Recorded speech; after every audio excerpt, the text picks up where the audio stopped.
ერთი წუთით. კახა კალაძემ თბილისელების მხარდაჭერით მიიღო 71%. კახა კალაძე თავის თავზე საუბრობს ასე და ამაყობს, მაგრამ რა აქვს საამაყო მესამე ვადით, მერად გაფორმების შემდეგ.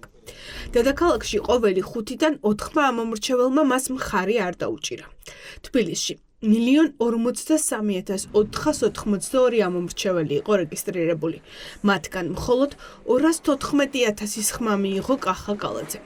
მარტივი არითმეტიკით, ოცნების მერს დედაქალაქში 20%-იანი მხარდაჭერა აქვს.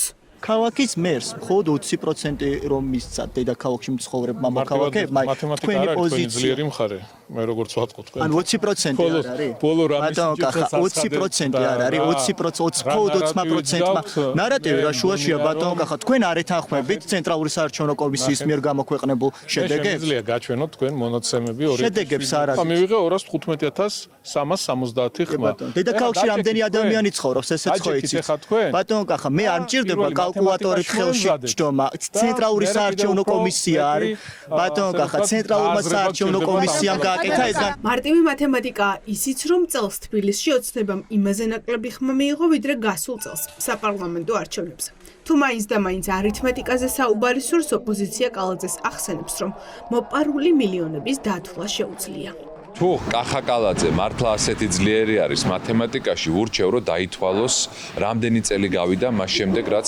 საზოგადოებას ვარკეთილის მეტროს ვესტიბიულის რეაბილიტაციას დაპირდა მაგრამ მის ნაცვლად ჩვენ შეგვიძლია დავითვალოთ რამდენი ფული აქვს მას თბილისელებისგან მოპარული და როგორც არ უნდა ცდილობდეს ახლა თავის გამხნევებას, თავის სიყოჩაღის წარმოდგენას, რეალურად ყველამ ძალიან კარგად იცის, რომ ეს არ იყო არც კონკურენტუნარიანი, არც რეალური საარჩევნო პროცესი. ერთია რომ კალაძეს მხოლოდ 20%-იანი მხარდაჭერა აქვს. მეორეა რის ხარჯზე მიიღო ეს ხმები.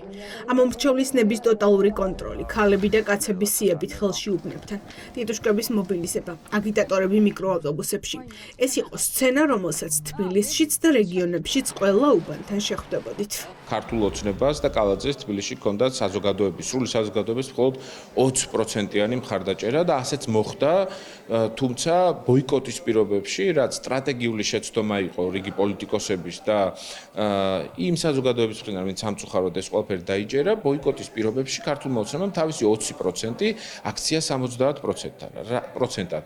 რამაც შესაძლებლობა მისცა ივანიშვილს, რომ ისევ დაესაკუთროს თბილისს, ძარცვოს საქართველოს მოქალაქეების და დედაქალაქის ბიუჯეტი, რეალურად არანაირი ლეგიტიმაცია კახა კალაძეს არ გააჩნია, გარდა იმ პარტიული მუშაკებისა და საჯარო მოხელეებისა, რომელზეც მუშაობს ქართული ოცნების წნეხი. ქართული ოცნება კალაძის მათემატიკით ითვლის. რეკორდებზე კი საუბრობენ, მაგრამ ფაქტია, რა ხმებიც მოაგროვეს, ესეც ოპოზიციის დიდი ნაწილის ბოიკოტის რეჟიმში. ამ თვითმმართველობის არჩევნებმა კი ანტირეკორდი ნამდვილად მოხსნა, ისტორიულად დაბალი აქტივობით. თბილისში მიიღო იმაზე მეტი ხმა მუნიციპალურ არჩევნებზე ქართულმა ოცნებამ, ვიდრე ოდესმე ჩვენ პარტიას მიუღია 2014 წლის შემდგომ. ამის მიღმა პროცენტებით თამაში არის უბრალოდ манипуляცია ამ საკითხის. ეს იმას არ ნიშნავს, მაგალითად 60% მოვიდა მოსახლეობის, არ ნიშნავს, რომ მაგალითად დანარჩენი 40% აპრიორი არის ხელისუფლების წინააღმდეგ. ნუ ეძებთ კატას შავ ოთახში, როდესაც ეს კატა იქ არ იმყოფება. კახა კალაძის შედეგიც არის მაღალი შედეგი და შეადარეთ წინა შედეგებს, მათ შორის წინა ხელისუფლების შედეგებს და არჩევნებზე ხალხი მოვიდა და ქართულმა ოცნებმა ფაქტობრივად თავისი მაღალი მილიონიანი შედეგი გაიმეორა. კახარიას პარტიაში ამბობენ, რომ საზოგადოებრივი აზრისთვის ბრძოლა წააგეს. ექსპრემიერის გუნდმა თბილისის საკრებულოში მოსახვედრად საჭირო ბარიერი ვერ გადალახა. ბოიკოტმა გაიმარჯვა, საქართველო დამარცხდა. ეს გვერდი ვერ გადაიფუძლება, ვიდრე შეცდომა დანაშაულს დანაშაული არ დაერქმევა.